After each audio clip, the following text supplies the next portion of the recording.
Industry hit ఇచ్చినప్పుడు బాగానే ఉంటుంది, కానీ ఆ తర్వాతే అసలు సినిమా మొదలవుతుంది. సడన్ గా 1000 కోట్ల సినిమా వచ్చేసరికి ఆ భారం మోయడం ఏ హీరోకైనా కష్టమే. ఎందుకంటే నెక్స్ట్ ఏం చేసినా ఆడియన్స్ ఆ స్థాయిలోనే ఊహించుకుంటారు కాబట్టి.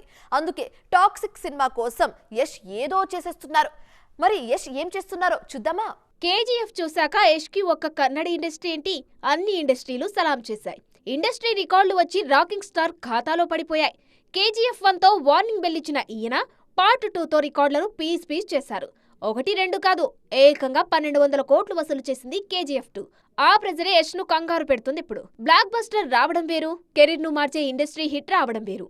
మొదటిది తరచుగా వస్తుందేమో గానీ రెండోది అరుదుగా వస్తుంటుంది. అందుకే జాగ్రత్తగా అడుగులేస్తున్నారు యష్. ప్రస్తుతం సెట్స్ పై ఉన్న టాక్సిక్ విషయంలో ఏ చిన్న తప్పు జరగకుండా చూసుకుంటున్నారు. గీతూ మోహన్ దాస్ తెరకెక్కిస్తున్న ఈ చిత్రం కోసం హాలీవుడ్ టెక్నీషియన్స్ పనిచేస్తున్నారు. టాక్సిక్ లో యాక్షన్ కొరియోగ్రఫీ చేసిందెవరో కాదు, కింగ్ ఆఫ్ యాక్షన్ మూవీస్ గా చెప్పుకొని జాన్ విక్ స్టంట్ కోఆర్డినేటర్ జేజే ఫెర్రీ. తాజాగా టాక్సిక్ షూట్ పూర్తి చేసిన ఈయన ఇండియన్ ఇండస్ట్రీలో బెస్ట్ యాక్షన్ సినిమాగా టాక్సిక్ మిగిలిపోతుందన్నారు. ఈ సినిమాను ఒకేసారి కన్నడతో పాటు ఇంగ్లీష్లో తెరకెక్కిస్తున్నారు.